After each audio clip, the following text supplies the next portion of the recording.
En esa materia, las diversas escuelas han ido reflexionando que el capital social es parte de las variables del desarrollo. Esto ha llevado, de alguna forma, a algunos organismos internacionales y algunas escuelas teóricas a visualizar cómo se construye capital social. Cuando uno ve una sociedad, entonces tú dices, bueno, a ver, estamos un marciano, digamos un país y digamos a la otra. Me pregunta, ¿cuántas asociaciones civiles hay en este país? 340.000. ¿Cuántas asociaciones civiles hay en este otro país? 128. Ya no me digan, ya yo entendí. En una hay redes de información, redes sociales de solución de problemas, redes de intercambio de las personas, con el cual cualquier capital humano se puede socializar más rápido que otro. Por lo tanto, el problema del capital social, si bien no es el eje central de la gestión universitaria, que en general se focaliza en el capital humano, en la formación del recurso humano, en el rol social, las instituciones públicas en América Latina, por su propia configuración, siempre tienen un perfil mucho más focalizado en el problema social, en el problema político, en el problema de la construcción de una civilidad, de un rol, la conformación de la sociedad. Esto de alguna forma antes se visualizaba más en un ámbito más político del rol universitario, de la universidad, más en la extensión universitaria en algunos ámbitos, un decorado, o sea, no pueden ingresar todos a la universidad, pero como no ingresan todos a la universidad, vamos a hacer unos cursos de educación continua, vamos a hacer un poco de extensión, para que, bueno, los que no acceden puedan acceder, y por lo tanto la extensión tenía ese perfil. Lo que empezamos a visualizar es algunos elementos del rol propiamente de la dinámica universitaria tienen directa o indirectamente el tema de la construcción de capital social, contribuyen a la construcción de capital social, inciden. Nosotros vimos en la mañana de hoy una parte que es lo que yo referí, las pasantías y las prácticas profesionales. O sea, la pasantía colectiva, la práctica profesional, como el conjunto, digamos, de estudiantes interdisciplinarios que tú mandes a una comunidad, o sea, si mandas un ingeniero, un abogado, un estudiante de computación, o de economía, uno de educación, a una comunidad que ha tenido un problema, ese conjunto de profesionales, de estudiantes, su pasantía de 6 meses, crean capital social, transfieren capital social, ayudan a la construcción de redes y de intercambio de información. De alguna forma, si un estudiante de Derecho, un grupo de estudiantes de Derecho del último año van a una comunidad, visitan casa por casa y hablan con madres, hijos, personas, trabajadores que tienen problemas jurídicos, que pueden asistir. No, a mí la empresa me desempleó, no sé qué hacer, yo no sé qué hacer aquí, tengo tal problema, me puedo quejar. Es el conocimiento de los derechos. Obviamente el conocimiento del derecho permite creación de redes. Los mayores problemas que empezamos a ver en muchas sociedades es la gente, los migrantes ha sido un elemento demostrativo, que llegan a una sociedad y no tienen redes, no saben cómo resolver los problemas, no saben defender sus derechos, no saben cuáles son sus derechos, no saben cómo conseguir las cosas, no saben construir las redes. A los judíos les va muy bien, o a la masonería les va muy bien. ¿Por qué? Porque son redes de ayuda y de apoyo y de solidaridad. Entonces, esto empieza a plantear la problemática de la universidad con todo el eje de la construcción de capital social. Esto nos va planteando necesariamente un escenario, antes de avanzar en esto, un escenario de construir la problemática de la diversidad dentro del entorno de la universidad. Nosotros vamos a reflexionar diversos elementos de la diversidad, porque básicamente estos elementos de la diversidad de la dinámica educativa contribuyen a la construcción del capital social. Nosotros referimos hoy en la mañana al tema de las competencias la competencia multicultural, la competencia internacional, la competencia interpersonal, las diversas competencias, muchas de ellas refieren a temas que tienen que ver con los chicos. Entonces, la construcción de esas competencias, la formación de personas en esa competencia, es lo que vamos a visualizar como escenario de la diversidad. La diversidad universitaria como base para la construcción de cierto nivel de diversidad. Entonces, de alguna forma, el elemento central es, la universidad tiene una enorme diversidad de misiones. Este tema de la diversidad de misiones, de la extensión, la investigación, la docencia, o también el rol de la construcción de capital individual y de la construcción de capital de ciudadanía, son parte de escenarios que requieren la problemática. O sea, lo primero es, en las misiones de la universidad, la construcción de capital social es tan importante como la construcción de capital individual. La construcción de ciudadanía, de desarrollo, es tan fundamental como la producción de conocimiento, la transferencia de conocimiento y el uso de conocimiento. Esto implica incorporar plenamente, no una visión externa, de alguna forma extensión, o mera difusión, o mera transferencia de algunos fondos, sino estructural en la visión, no como un carácter político en la transformación de la universidad. No estamos hablando de los modelos radicales de los 60 que hablábamos. Para la construcción de desarrollo nosotros tenemos que dirigir la sociedad. No estamos hablando de la transformación revolucionaria. Lo que estamos diciendo es, la construcción de la sociedad requiere crear conocimiento en todos los ámbitos. ¿Cómo hacemos para que al mismo tiempo la formación de capital individual contribuya a formar capital social?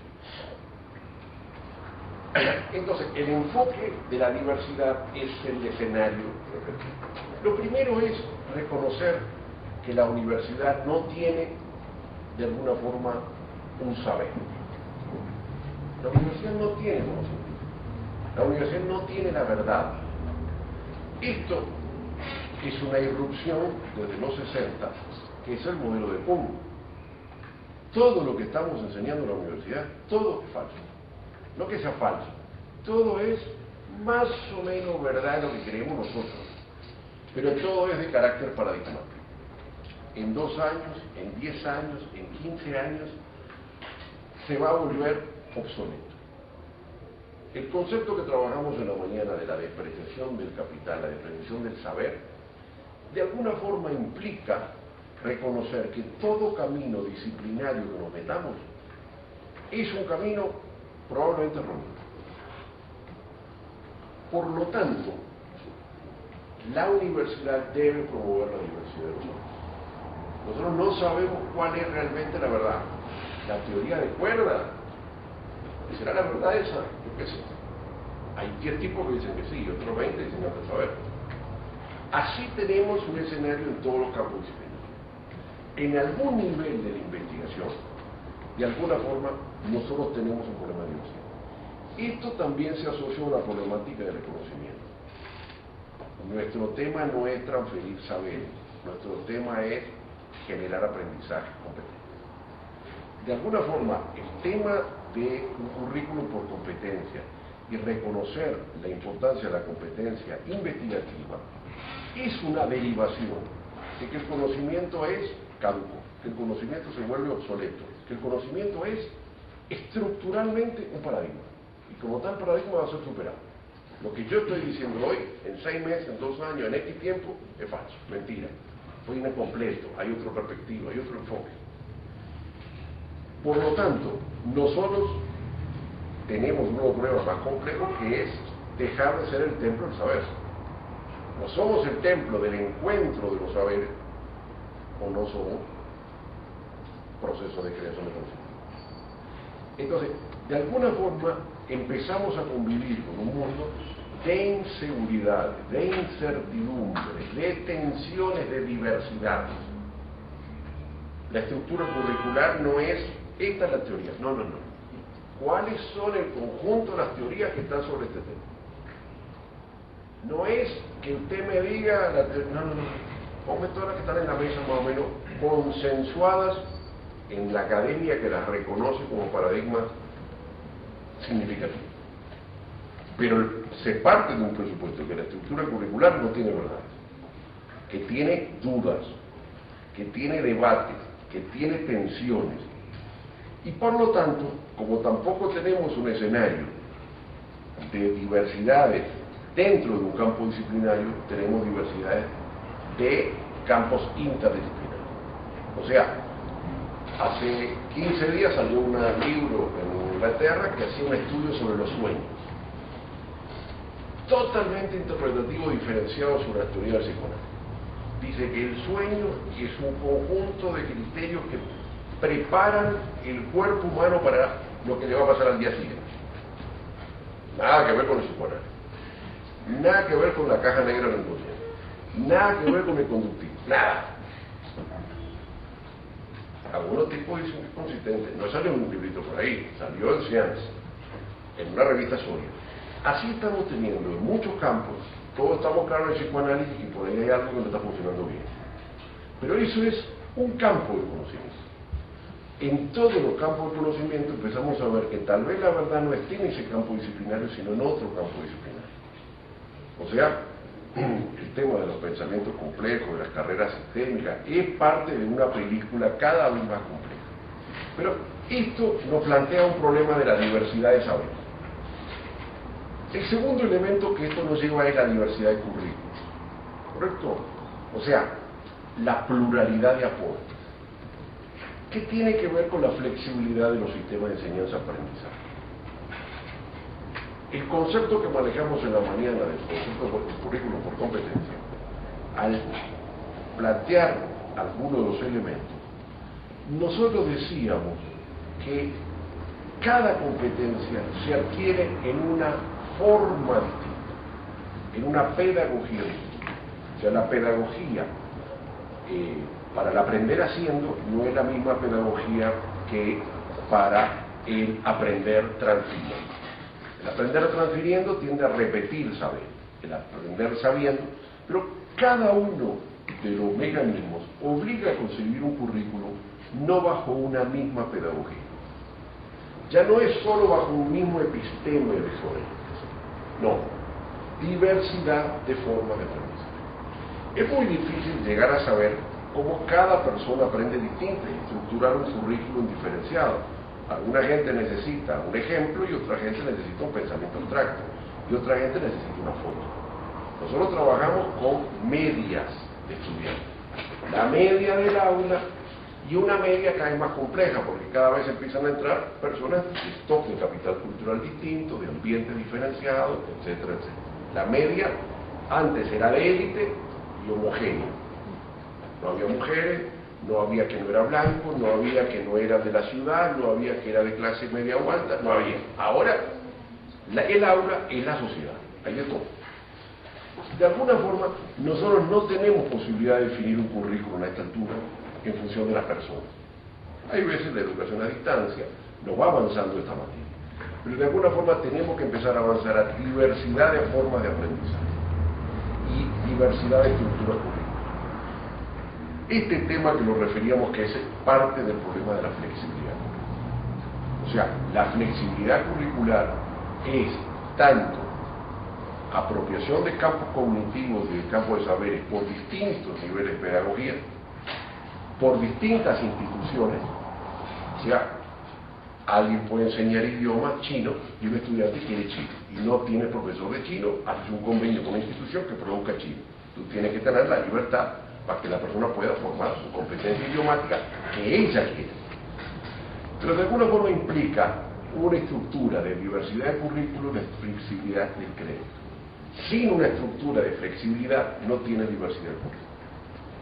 La estructura curricular debe ser flexible. ¿Cuánto es el nivel de flexibilidad? Es una discusión. ¿Cuál es la flexibilidad que tienen hoy los sistemas? ¿1%? ¿2%? ¿La última materia?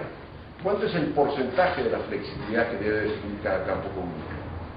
Probablemente en un ámbito del colegio profesional el nivel de diversidad o de flexibilidad puede ser menor. Las competencias permiten tener una estructura más flexible no es transferir conocimiento, sino formar competencias. No es a qué hora llegó Colón, sino cómo se maneja la carabina. De alguna forma, en la estructura de currículum debe ser necesario pensar sobre pluralidad y sobre diversidad. Porque eso también permite recorridos sociales diferenciados. La discusión que teníamos recién con algunos compañeros del tema del mínimo de ingreso. Si tú tienes un mínimo de ingreso muy alto, probablemente los recorridos sean más selectivos. Si tú tienes una estructura más flexible, probablemente los recorridos pueden permitir gente con menor stock de capital cultural que seleccione.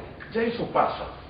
¿Por qué la gente selecciona educación y derecho y no ingeniería o medicina? Porque no tiene stock de capital cultural para llegar a eso. Porque no tiene recursos financieros para mantener 5 años de estudio o 10 medicina. Porque los índices de determinación de los exámenes de ingreso son menos selectivos y menos rígidos para determinadas profesiones. Bueno, eso tiene que ver con una flexibilidad.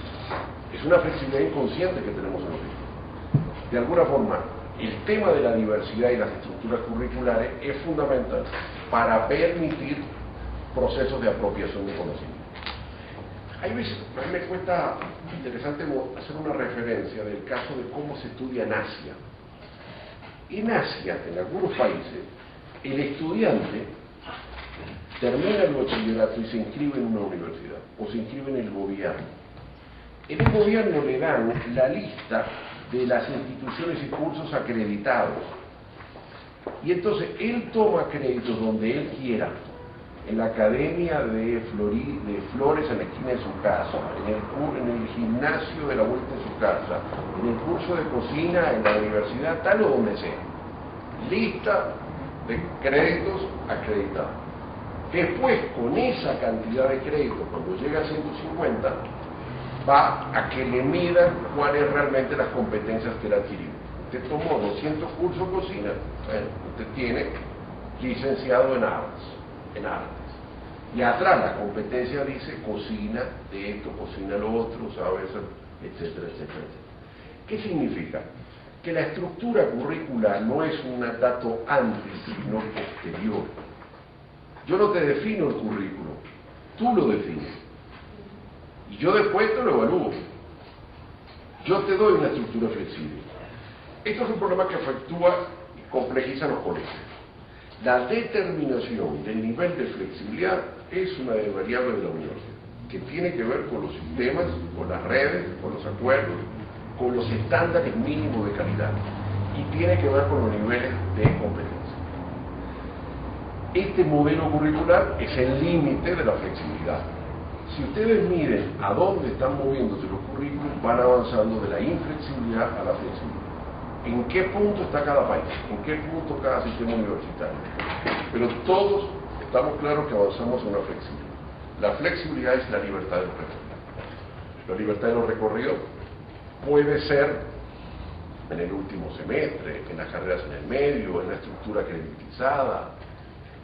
Si pensamos en modelo Boloña, Boloña de alguna forma está estructurando un sistema diferenciado, que es toda materia está siendo evaluada para ver cuál es especializada y cuál es de base.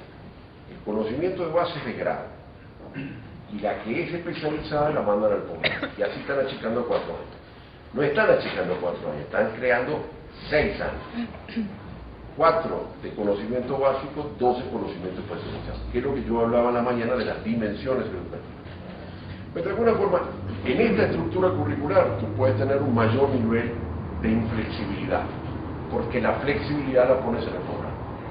¿Qué quiero decir con esto? Que todo el problema de la estructura curricular no solo debe ser visto en el ámbito del grado, sino en la recorrida futura. En los cursos de educación continua, en los cursos de posgrado, en la recertificación y en la estructura acreditizada. Pero la flexibilidad es parte de una variable determinante en la estructura curricular, que es debe de construir competencias lo más diversas posible, porque el mercado de trabajo, la división social, las posibilidades de las sociedades son mucho más diversas. O sea, mezclar ingeniería con medicina es un elemento significativo. Nuestra estructura de facultades es muy compleja. ¿Cómo lo hace? no permites esos recorridos. La estructura de la flexibilidad, el que quiera que pueda tener su recorrido. Lo segundo, otro elemento es la diversidad de regulación. De alguna forma, nosotros estamos viendo cada vez más actores actuando en el sector universitario. Antes las universidades eran autónomas, independientes, libres y hacían lo que querían. Mataban a los estudiantes, o mataban a los profesores, o mataban... no pasa nada. Ahora estamos entrando en una dinámica por la importancia que tiene la educación, donde todo el mundo mete mano. Los gobiernos meten mano, los colegios profesionales meten mano, los mercados laborales meten mano, los gremios profesionales, el ámbito internacional, la movilidad, los tratados de libre comercio. Estamos en una pluralidad de regulaciones. Por lo tanto, de alguna forma implica una estructuración de redes mucho más sólida y de alianzas. O sea, ¿cuál es la relación entre los colegios profesionales y las universidades en términos de reconocimiento económico? ¿Cuál es el límite del mercado de la universidad y la academia? Empezamos a tener límites de negociación o de tensión. Todo límite y toda pluralidad de actores es una pluralidad de tensiones. No vamos a tener un sistema pacífico ordenado, no, tenemos un sistema tenso, conflictivo, pero eso es parte de la dinámica fundamental del largo plazo. O sea, hay una diversidad de regulaciones. Esta diversidad de regulaciones es parte de la dinámica global. El gobierno pone reglamentos que el 3% de las universidades tienen que ir personas con discapacidad. Los colegios ponen que 2 tienen que hacer esto, que el título no vale, que no tiene urgencia. El nivel internacional fija un tratado que te reconoce estás todos los días con esta dinámica. Entonces, no es una dinámica que debe asumirse como a detener. No, a articular, a reconocer la diversidad. Con diversidad de regulaciones y diversidad de actores es que se producen diversidad de dinámicas educativas. Este escenario de... el otro elemento que tenemos de la lectura de diversidades, de alguna forma es la diversidad institucional. Es bien complejo. Entre el año 95 y el año 2005, América Latina pasó de casi unas 5.000 instituciones a unas 10.000. Eso significa que en 5 años se crearon 1.3 instituciones por día. De 5.000 a 10.000, 5.000 dividido 5 años, 10 años. O sea, nosotros tenemos un escenario de diversidad institucional. ¿Desaparecerá este modelo? ¿Llegaremos a unas grandes macroinstituciones o mega universidades con 100.000, 200, 300 millones? ¿O seguiremos en un proceso de universidades medianas? Hoy tenemos un exceso de micros, pero los micros están empezando a crecer. O sea, la media de instituciones en América Latina en términos de cantidad de estudiantes ha ido aumentando. Inclusive hoy ya abrir nuevas instituciones es más difícil. Pero la pluralidad institucional es parte del escenario del mercado universitario y de la vida universitaria.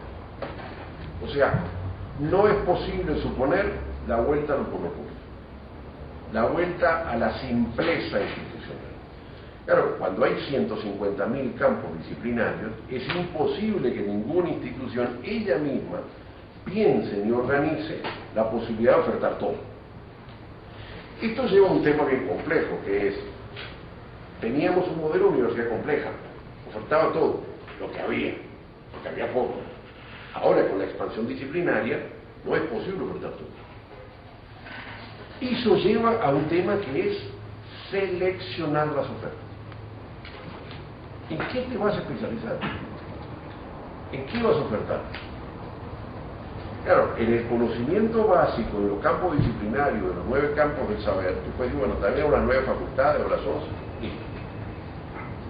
Pero ahí, ¿cuáles carreras vas a ofrecer? ¿Cuáles conocimientos vas a ofrecer? Y en el posgrado se te vuelve mucho más complejo.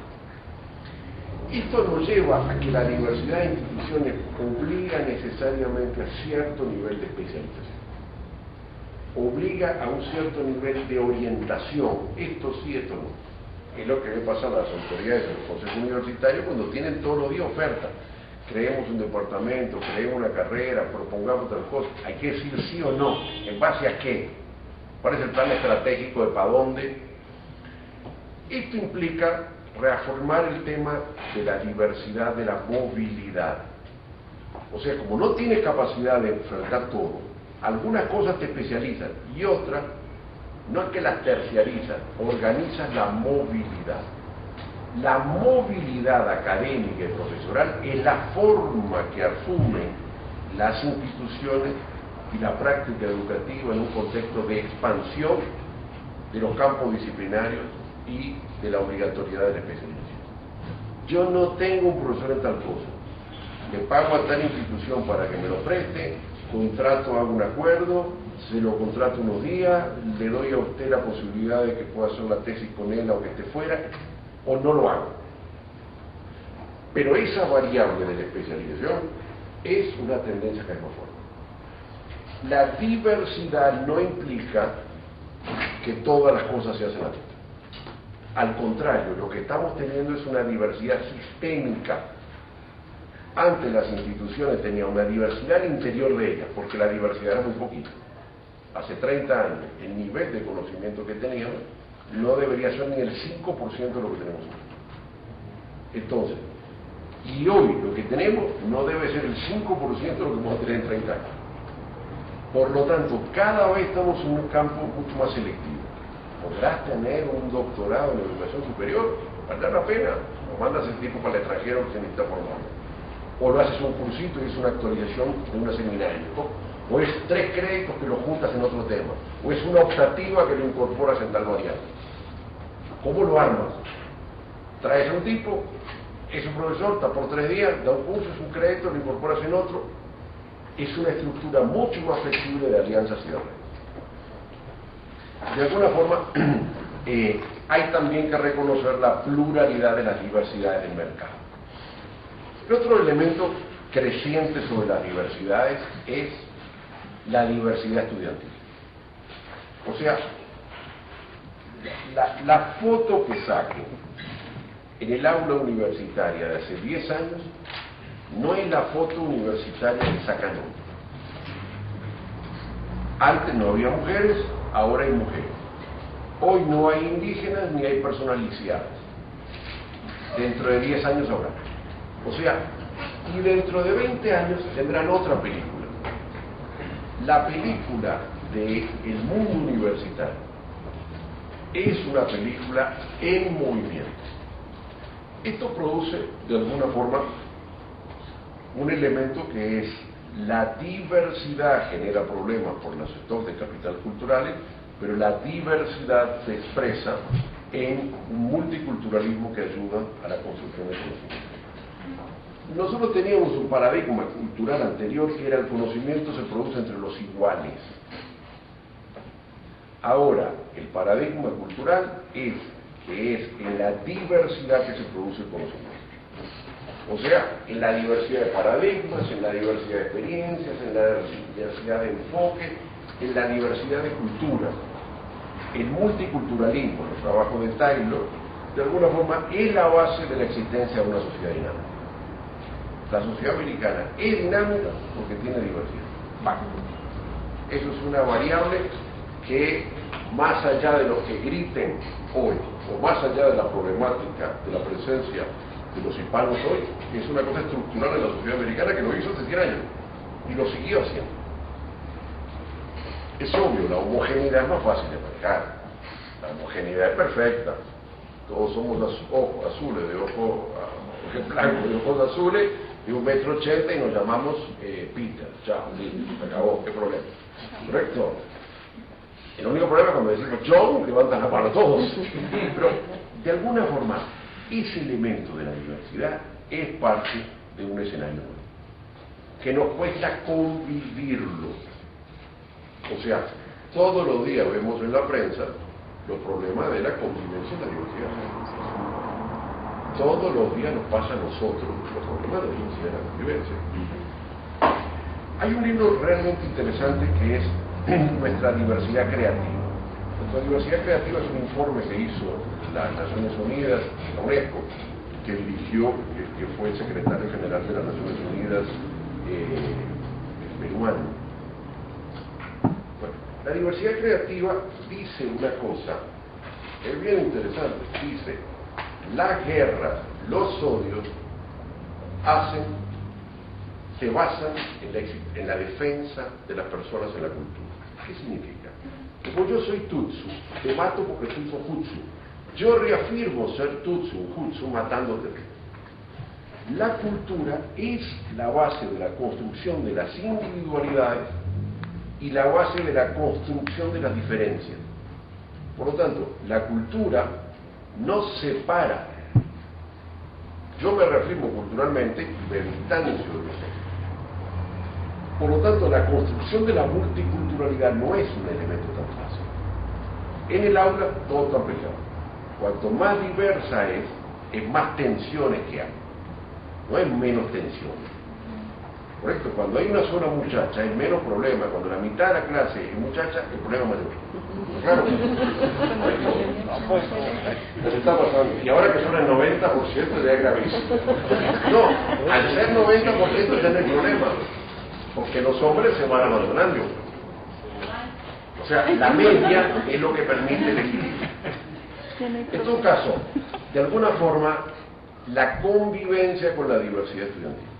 Esto implica diversidad de movimientos estudiantiles.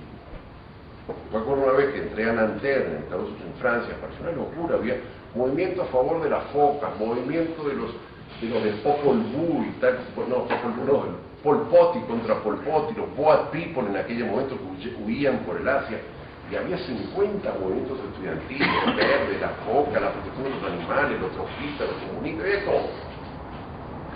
Bueno, nosotros estamos pasando de una pluralidad, de una homogeneidad del movimiento estudiantil a una pluralidad, y debemos de promoverlo. O sea, la diversidad estudiantil es un escenario de la pluralidad. Lo otro está en diversidad de niveles de calidad. De alguna forma, yo refería en la mañana que para mí la calidad está siendo orientada fundamentalmente a un enfoque de competencia. Nosotros estamos pasando de una calidad definida por los académicos a una calidad definida por el que recibe el servicio. O sea, el ingeniero es bueno porque realmente quien lo contrata dice que es bueno o no es bueno. Pero de alguna forma quien lo contrata, quien lo recibe, son múltiples. Nosotros tenemos hoy una pluralidad de criterios de la calidad. ¿Cuál es la calidad para un estudiante? Conseguir empleo. ¿Cuál es la calidad para un empresario? Que sea productivo. ¿Cuál es la calidad para un gobierno? Que salga menos plata. ¿Cuál es la calidad para la sociedad? Que permita movilidad social, solidaridad. ¿Cuál es la calidad para un académico? Que sepa repetir la última teoría. ¿Dónde está la verdad? O sea, nosotros tenemos una pluralidad de informes de calidad, de visiones de calidad, que también de pluralidad de pedagogía para construir la calidad. Nuestro tema es construir el óptimo, pero nuestro tema es convivir con la diversidad de criterios de calidad. Nadie tiene la verdad, no hay una sola pedagogía, no hay un solo currículum, no hay una sola pertinencia, no hay una sola forma de definir la calidad, o no hay un solo conjunto de indicadores. Los indicadores que pueda ser Pepito o Juancito pueden ser distintos de lo que haga Menganito con Periquito. Sin duda, hoy parecemos tener como dos criterios de calidad muy claros.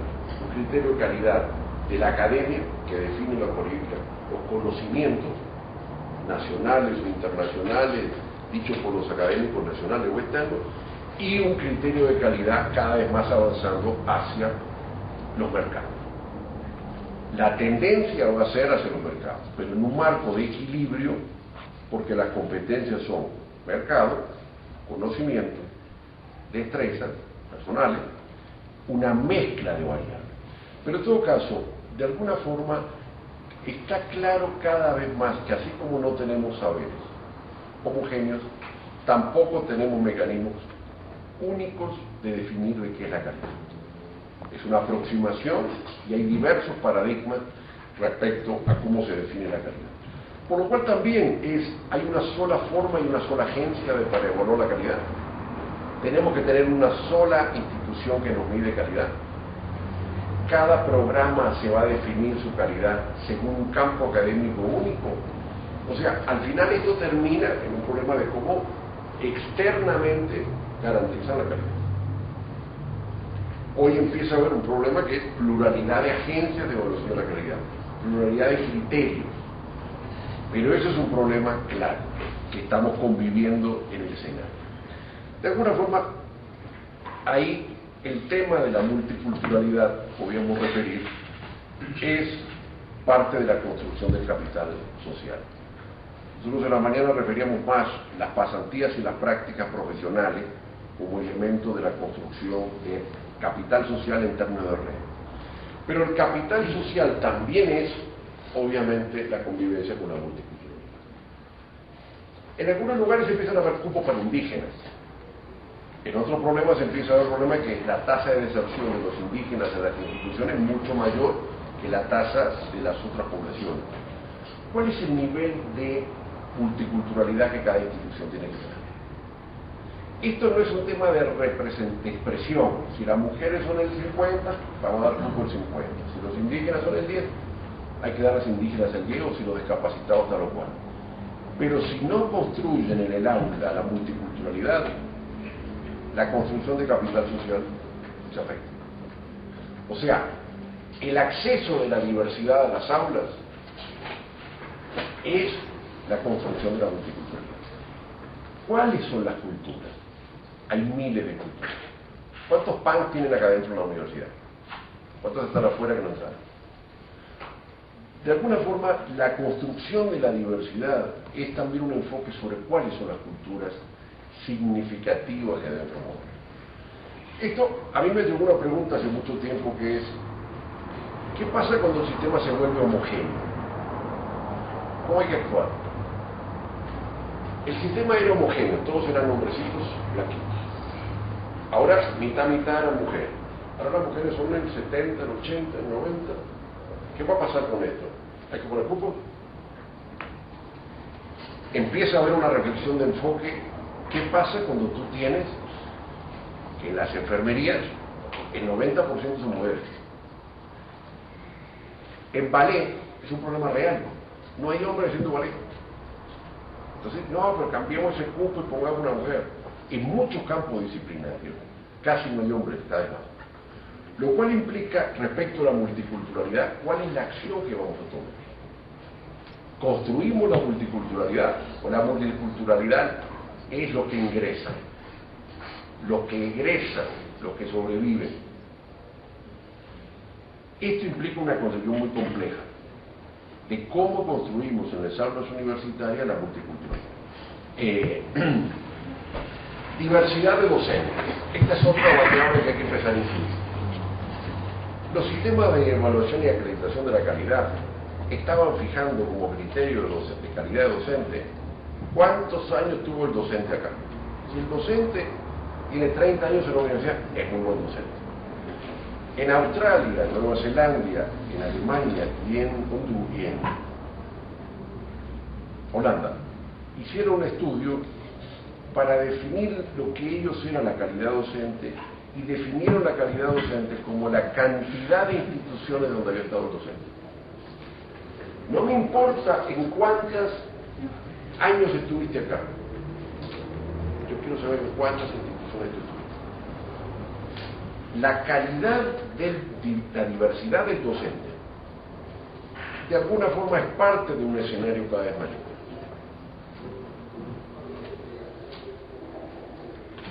Nosotros partimos de una reflexión que es, estamos saliendo de un episteme, de un paradigma tradicional que pone a que en el aula es el mismo estudiante que empezó, hizo toda la carrera y que es dentro del aula con el mismo profesor.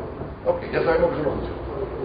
Ya sabemos que la movilidad estudiantil es muy buena, que si el estudiante estudia 6 meses acá, 6 meses acá y va para un barrio, al final él se apropiará de más competencias. Ahora pongamos el lado docente. Claro, las carreras académicas son mesocráticas. Él entró de instructor, pasó a la categoría agregado, 10 años después dio acá, Honoris causa, llegó a los 60 y pico de años, la graduamos, le damos un reloj y ahí está. De alguna forma, aquí tenemos un problema que es el sistema. Vamos a reconocer la realidad. Los problemas universitarios son los sindicatos que complican muchísimo, los docentes que no quieren estudiar y los estudiantes que no estudian en su casa. Vamos a hacer la verdad. Ahora estamos con los docentes. Nosotros tenemos un incentivo para que estudien más, los sistemas de incentivos. Pero la problemática es hasta dónde estamos incorporando la diversidad docente.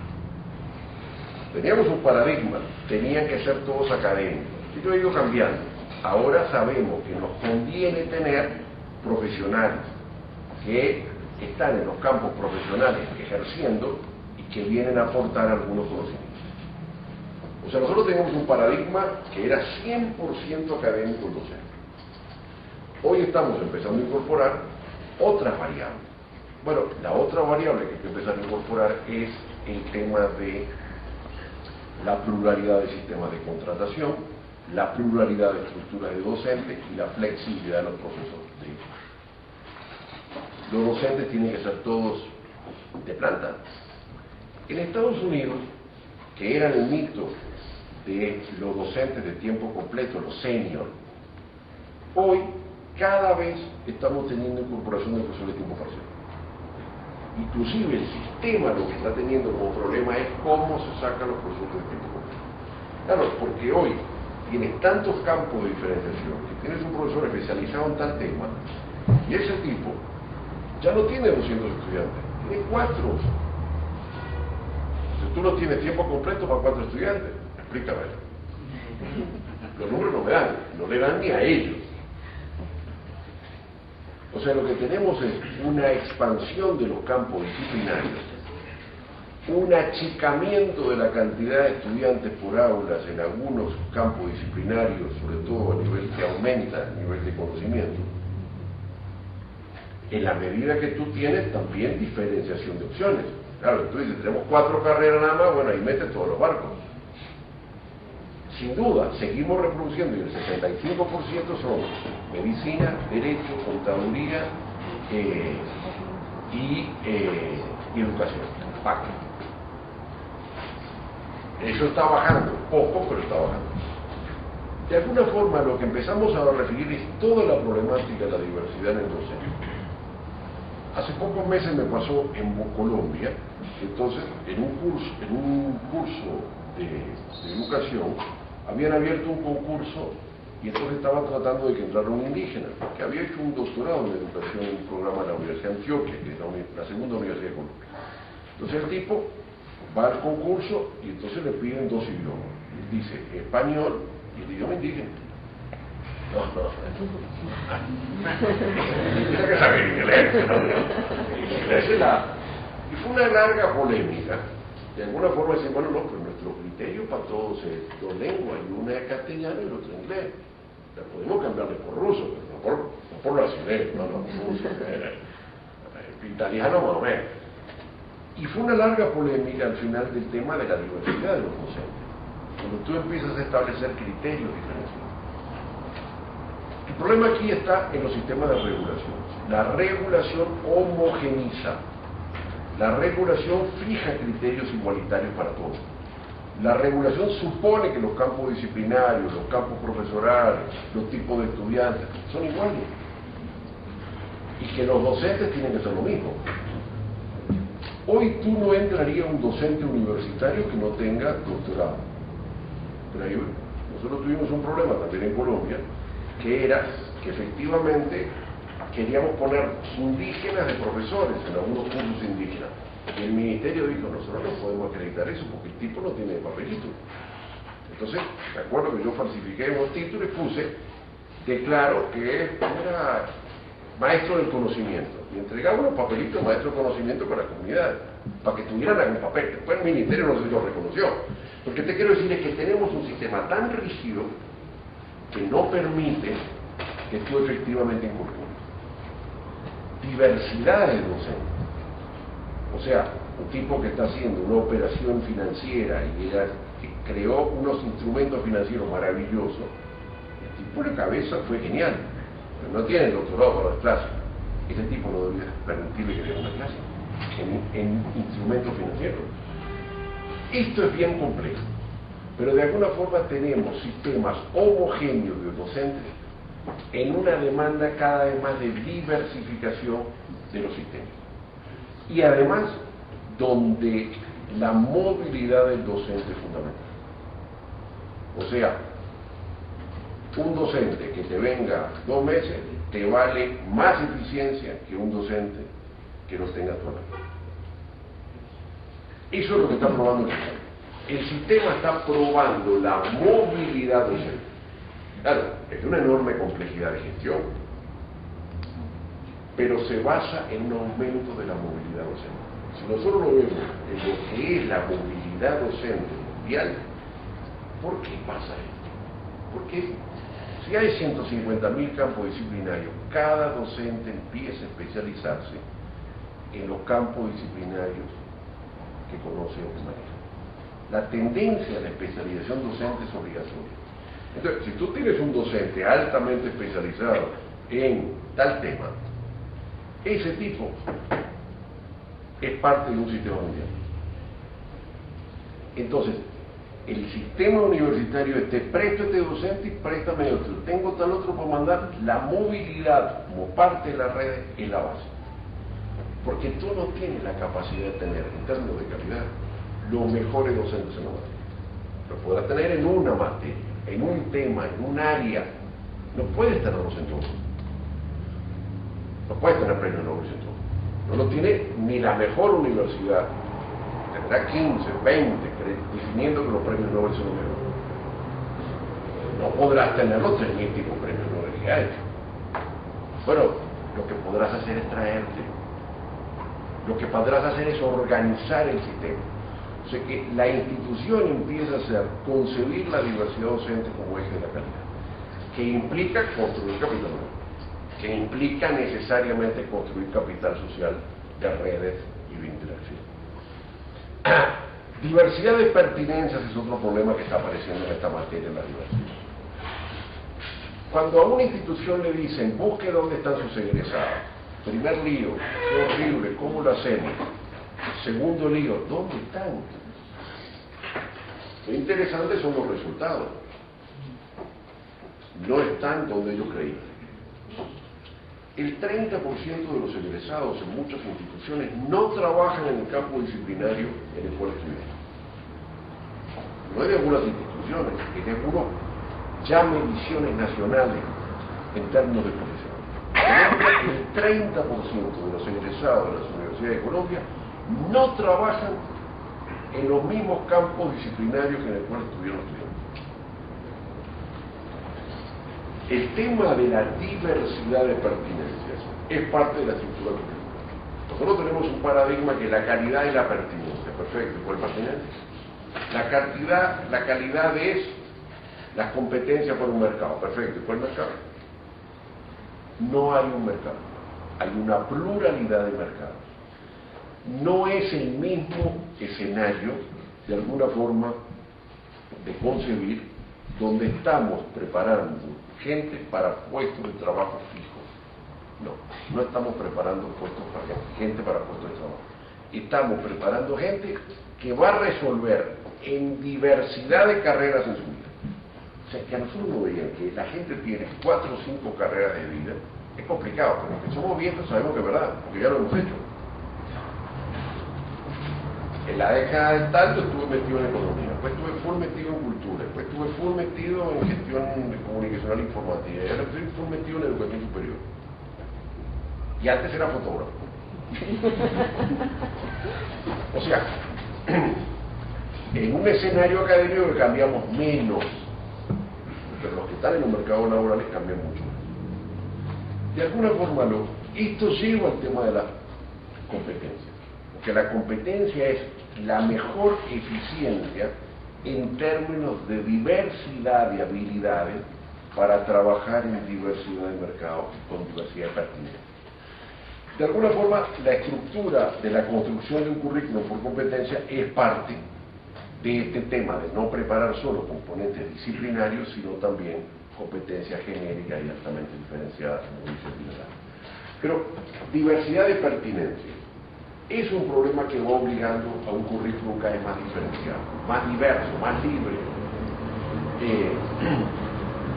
Bueno, diversidad de niveles y modalidades, ya para ir terminando, o sea, nosotros hoy tenemos cada vez más, de alguna forma, no una sola forma de enseñar cada una de las cosas, ¿correcto? Diversidad y flexibilidad. Ya para terminar, los problemas de la diversidad es la gestión universitaria. De alguna forma, las instituciones le cuesta convivir con la diversidad. La diversidad tiene mayores costos económicos, tiene mayor problema de gestión. De alguna forma tiene una gerencia mucho más individualizada de los tratamientos particulares. Implica también una mayor autonomía de las unidades académicas y de gestión administrativa.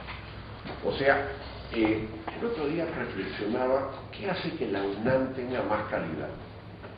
Yo decía, una de las explicaciones de esto es que la UNAM, por ejemplo, en los últimos años se fragmentó mucho mayor. Departamentos, instituciones, institutos, centritos, es como una cosa caótica. Abres una puerta y un cartel, Departamento de Estudio del Sexo Los Ángeles. Y ahí hay, no es que 50 académicos, no, hay 2, 1, 3, 2 y un administrativo. Esto le está produciendo a la UNAM una mayor fuerza, porque cada uno, como tiene el SNIF atrás, tiene que producir materiales. O sea, no dieron sueldo, dieron libertad. Ah, ¿tú quieres? Ah, director de tal cosa, tú sí, tienes artículo por mes, tal cosita, tienes un cartelito, tienes tu chapita, tienes tu tarjetita y muévete. Y ahora te traes plata. Claro, la UNAM no hay que traer plata. Ahí solo salía a la calle y presentarse. Pero, de alguna forma, la diversidad implica resolver problemas de gestión diferencial. La homogeneidad, los sistemas masivos no funcionan en la diversidad. Es el ABC de los problemas de gestión. Construir una institución de diversidad es gestionar la diversidad, gestionar las autonomías. Hoy la calidad pasa por ahí. Hoy la calidad pasa por cómo la diversidad se construye en sistemas de mayor eficiencia. La diversidad es mucho más costosa, porque no tiene curvas de experiencia, no tiene escalas para poder hacerlo efectivo. Pero de alguna forma requiere nuevos problemas de gestión. No hay diversidad sin gestión. Y obviamente también es un tema de política, ¿correcto? O sea, la política y la gestión de la diversidad de alguna forma requiere escenarios mucho más complejos. Información, o sea, cuanto una institución produce más información, es cuando es más diversa. Una institución que produce más conocimiento, que tiene más autonomía, de alguna forma, y esto implica también sistemas de incentivo diferenciados. Ese es el gran problema de las universidades americanas. ¿Cómo tú diferencias dos personas? Uno trabaja y otro no trabaja. Esa es la verdad. Uno, a las 9 de la noche, con el teléfono, escribiendo, investigando y publicando, y es curioso. Y otro, tiene las mismas fichitas del curso hace 20 años. Eso está ahí. Hay uno que nunca repite lo mismo y otro que repite lo mismo. Eso es parte de la realidad. La diversidad y la viña del Señor es así. Entonces, claro, es una injusticia que tú tienes diversidades con homogeneidad de remuneraciones y de sistemas de incentivos. ¿Cómo compensas diferenciadas? Eso implica construcción de políticas mucho más diversas, políticas mucho más activas, políticas mucho más diferenciadas, políticas mucho más individualizadas. O sea, los incentivos, los sistemas de acceso, las primas, las estructuras de remuneración, cada vez tienden a ser obviamente diferenciadas. Tú, en una universidad norteamericana, sabes una sola cosa, que el que está al costado tuyo gana lo mismo que tú. En Estados Unidos, en Europa, sabes una sola cosa, que el que está ahí gana distinto que tú. Es una diferencia brutal. Cada una tiene sus pros y sus contras, pero esa es una variable significativa. ¿Correcto? Bueno, construcción de capital social y equidad creo que es un poco el eje central de nuestra reflexión, que es todo este tema de la diversidad es la construcción de capital social. ¿Correcto? Una visión, una acción, una concepción sobre la diversidad universitaria es parte del paradigma de una nueva forma de organización universitaria. Lo que referíamos hoy de nuevos paradigmas en términos de competencias, de estándares, de pasantía, de virtualización, es también un elemento central, la diversidad en el ámbito universitario. No solo para construir las competencias específicas y las competencias genéricas, sino fundamentalmente para construir el capital social. El capital individual también, el conocimiento se forma en la diversidad. O sea que la diversidad son las dos variables. Hace autonomía y libertad para que la gente pueda crear más. Hace confrontación y contrastación, que es base de la creación de conocimiento. Construye capital social en las instituciones al convivir la diversidad. Y obliga a una gestión y a una concepción mucho más orientada al tema de la diversidad. Okay, amigos, bueno, gracias a ustedes.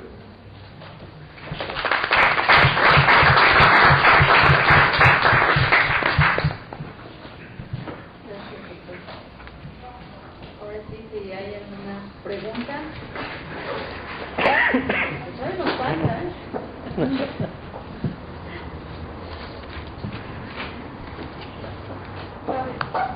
El asunto de la función de la universidad pasa, que tenía una pregunta al principio, pero se me complicó mucho con el originalmente, al principio de la primera plática decía que había un avance un cambio notorio de paradigma educativo, pero solo a nivel teórico, ¿no? Que se contrastaba con una práctica que seguía siendo tradicional.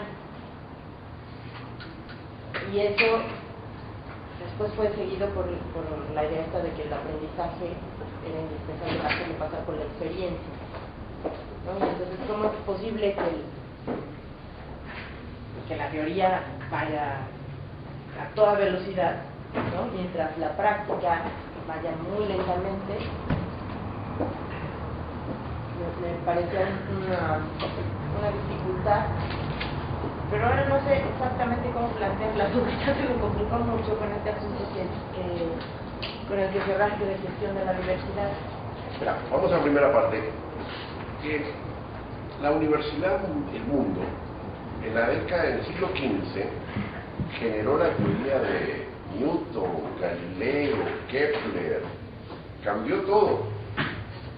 Y durante 2 siglos la universidad siguió repitiendo Ptolomeo, esa porquería. Bueno, porquería no fue. O sea, verdades de antes. Eso se llamó el letargo universitario. Que es que las instituciones no cambian tan fácil. O sea, el mercado laboral cambia mucho más rápido. Para que la universidad incorpore sus conocimientos en teoría, en capacitación de profesores, en currículum, y que se lo formen estudiantes, y el estudiante sepa eso y trabaje.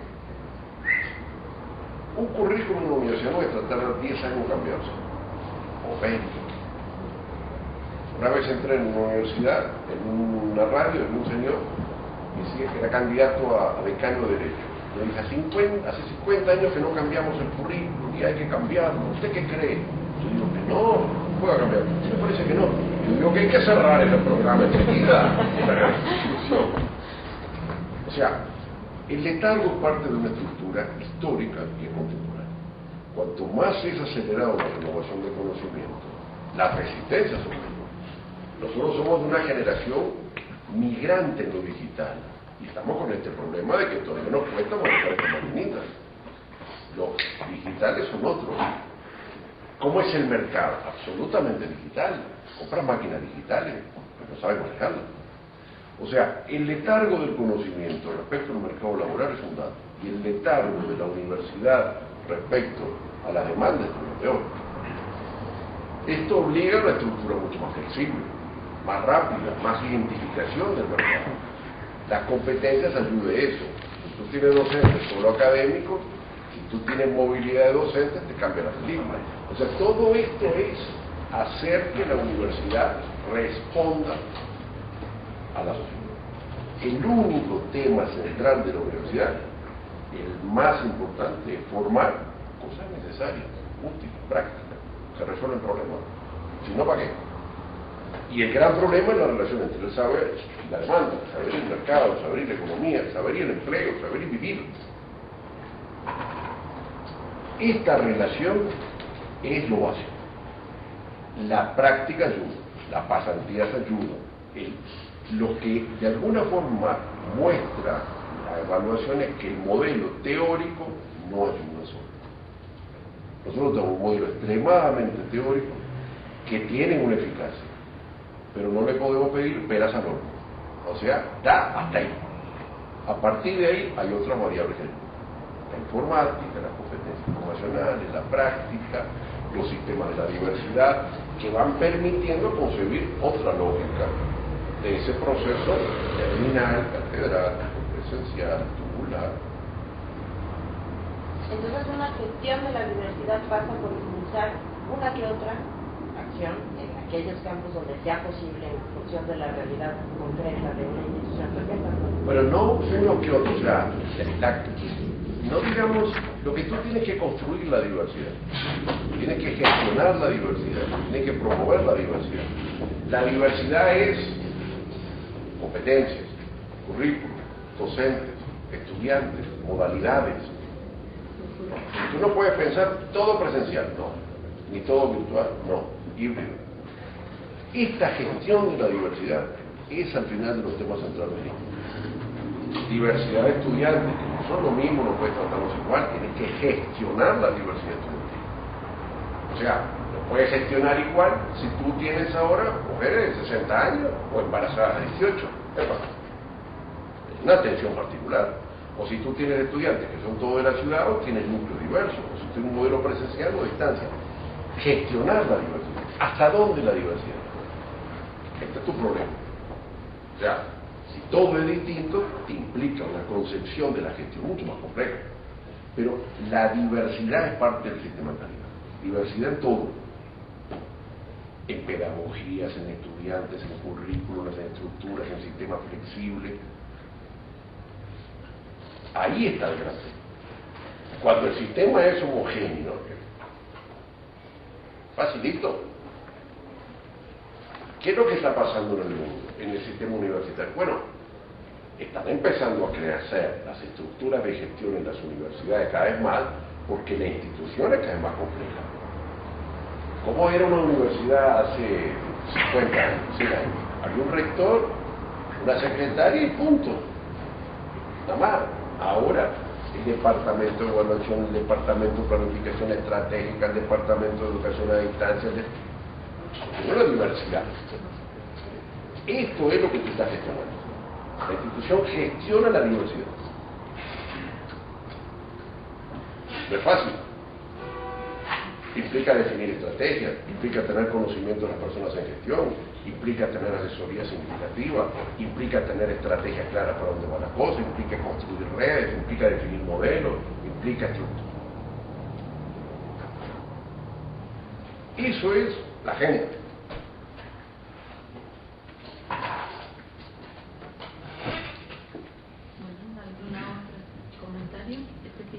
Sí, usted se refirió al tema de las competencias europeas, entre ellas el tema de innovación y emprendedurismo. Efectivamente, cuando se hace el análisis en América Latina, pues fue observado, quizás a lo mejor por la formación de los que conformaron las mesas de ese trabajo. aquí con el modelo universitario minero, pues igual se ha lanzado una iniciativa en ese tema, fuertemente, digamos, rechazada por un sector de la academia, donde se considera que este tema de la innovación y el emprendimiento es propio y pertinente para el sector de las universidades privadas, más no para las universidades públicas. Aún así, hemos librado la batalla y estamos en un buen momento, pero me gustaría oír la reflexión de la experiencia que tiene América Latina, de cómo ves la discusión de este tema en universidades públicas. Mira, me asombra eso que alguien puede decir que la innovación es para la privada. Pero bueno, la innovación y el emprendimiento. O sea, esa... No. Bueno, el economista más importante en el siglo XX, lo más importante en términos de modelo económico del siglo XX ha sido Schumpeter. Schumpeter lo que hace es dice, el sistema capitalista funciona por innovación. Punto. Y eso es la gran verdad. El sistema funciona porque se innovan productos, procesos, dinámicas, prácticas, y el que innova lo protege del derecho de propiedad intelectual y crece. Por lo tanto, él fija en su teoría el empresario innovador. La universidad lo que ha puesto en la reflexión es no. Esto no es que vino un señor que tenía 2 genes innovadores. No. La innovación se forma. Y efectivamente apareció en los campos académicos enormes niveles de producción intelectual diciendo la formación de innovación. No es que vinieron a vivir una idea y entonces... No. El innovador se crea. La innovación es un proceso. La innovación es un resultado de un producto intelectual de investigación y de trabajo. Y eso ha ido llevando a la innovación, a un resultado en marcos de investigación, en marcos de preparación de personas y en marcos de procesos prácticos para obtener resultados. O sea, la innovación es un campo disciplinario. ¿Qué es lo que pasa con el primitivismo intelectual? El primitivismo intelectual a veces dice, todo lo nuevo para el sector privado porque es malo. El marketing, pero ¿cómo vamos a hacer marketing en la universidad pública? Claudio, pero tú estás loco, es una carrera simple, boba, tonta, no dura. Y bueno, porque la dura era la economía. El marketing, en informática pasó lo mismo. Pero por favor, ¿cómo hacer ingeniería de sistema? Somos de ingeniería dura, resistencia, ingeniería civil, cosas sólidas, es una tontería el sector privado. Y le dejaron al sector privado muchas cosas nuevas. Esos retrasados mentales, dentro de 10 años van a empezar a descubrir que la innovación es un tema bien complejo, muy complejo, con teoría, con modelo, con forma, con todo. La universidad pública lo que no puede hacer es no estar en la frontera del conocimiento. Eso no puede. Si la universidad deja de estar en la frontera del conocimiento, tirará a la basura. Y la universidad pública debe estar en la frontera del conocimiento. O sea que hay necesidad de producir en las estructuras curriculares los cambios que pongan a la universidad digamos, en los temas frontera. Y frontera es la innovación. La innovación hoy es un tema fronterizo, porque cómo se hace, cuáles son sus complejidades, cuáles son sus sistemas, cuáles son sus formas, cómo crece el conocimiento por acá o por allá. Empieza a ser un tema muy complejo en términos de la innovación. Por lo tanto, primero tiene que tener la estructura curricular. Segundo, hay que echar a esa gente que efectivamente cree eso, porque son resistencias a los nuevos paradigmas, es absolutamente Q. Echarlo al tío, regálale unos libros de Q para que entiendan. Son las resistencias, toda cosa nueva. Ok. ¿Cómo se arma la innovación? Eso ya es muy complejo. O sea, hoy se está avanzando por la vía de incubadoras de empresas, más allá del campo académico, más allá de las carreras de innovadores, posgrados en innovación, o sea, dentro de algunos campos disciplinarios. La innovación no va solo en la gestión innovación en medicina, en derecho, en jurídica, en ingeniería, en arquitectura. O sea, todo campo disciplinario es un campo innovador. Es un transversal puro, absoluto. O sea, se innova en todo lado. Y de hecho, la innovación y todos los temas de propiedad intelectual están en todos los campos de innovación. La otra es cómo la universidad produce innovación, no como forma en innovación, produce innovación. Como proceso de producción de innovación, las universidades están avanzando en incubadoras de empresas, en campos tecnológicos, en alianzas con el sector público y privado, etcétera, etcétera. El triángulo de sábado es que la investigación solo se da en una alianza de la triple hélice entre el Estado, la empresa o el mercado y la universidad. Estos son al final los campos tecnológicos, los incubadores, mucho más profundos, mucho más desarrollados, que es una estructura de alianza, con capitales de riesgo, con estructuras de protección intelectual, con un sistema mucho más asociado al tema de la gestión posterior de la producción. Pero una institución que no entra en la innovación está fuera. Una institución pública que no entra en la innovación está fuera en el mediano plazo. Y eso implica una construcción. En América hay varios casos, incubadoras, de parques tecnológicos, todavía medio confuso, con poco conocimiento. De la frontera para arriba, en España y Europa, bueno, y no te quiero decir en Asia, en China y es parque tecnológico universitario por todas partes. Ahí nosotros tenemos un privilegio, que no me tenía claro que había resistencia intelectual. Yo pensé que era más desconocimiento intelectual, pero no sabía que era un ejército resistente, pero así está bien. Bueno. Me gustaría hacer una pregunta. A veces confundimos mucho entre información y conocimiento. Pareciera que ahora con el acceso a Internet tenemos acceso a mucha información y sin embargo pareciera también que no hemos crecido tanto en conocimiento, que ahora tenemos acceso a tanta información. ¿Usted cree que en las sociedades estamos creciendo a la par tanto en información como en conocimiento y que estamos realmente impactando desde las universidades con ese conocimiento? Digamos, hay varias líneas de trabajo. Por ejemplo, la línea de Castel concibe que nosotros estamos en la sociedad de la información y algunas sociedades van hacia la sociedad de conocimiento y otras no. O sea que pasar de información a conocimiento es parte del gran problema.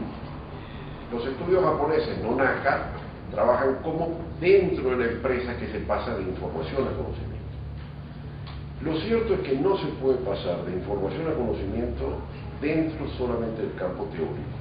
Información a conocimiento se pasa dentro del campo social, porque al final es el pasaje entre las publicaciones indexadas y las patentes.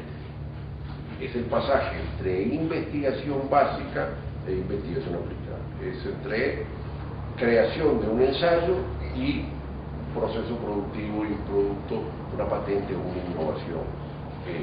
Y de alguna forma nosotros estamos en un modelo en el cual producimos cada vez más, retrasados, pero cada vez estamos produciendo publicaciones y documentos y investigaciones, pero no estamos produciendo procesos y productos, patentes. O sea que todo, más allá de los diversos enfoques, uno de los grandes temas es pasar de información a conocimiento. O sea, el modelo chinito, digamos, de datos, información, conocimiento y sabiduría. Está claro que el problema es cómo transformas una cosa en otra. ¿Cuál es el proceso de transformación del dato en la información, procesar, ordenar? ¿Qué es pasar de información a un conocimiento? Y si quieres ya en el modelo chinito se olvidó. Las instituciones educativas, de alguna forma, requieren mecanismos y modalidades de gestión y de pedagogía para poder articular. Y hoy, información es cada vez más simple. La información está, o el dato, no hay información, el dato está mucho más. Y el tema es cómo interpretar los datos. Teniendo la información es cómo la información es útil y pertinente y produce resultados. Y es un proceso complejo. Se supone que las teorías lo que va mostrando es que capital humano, más innovación, más información y más innovación producen los resultados. O sea que esto es un área en el cual mezcla innovación como una parte central, información, la sociedad necesita información, las empresas necesitan información, sin información no se produce nada, capital humano, que es formación de recursos humanos, y capital social como parte positiva. Sin esos elementos, de alguna forma, no logra construir conocimiento real, en términos no teóricos, sino en términos de productos y resultados. Es la tarea de las universidades y de la sociedad. La universidad no solo produce, ella sola no logra producir conocimiento. Bueno, pues por cuestiones de tiempo ya terminamos aquí la ronda de preguntas. Ya vamos a trazar el plan de último año. Les agradecemos mucho a ustedes y bueno al doctor. Excelente.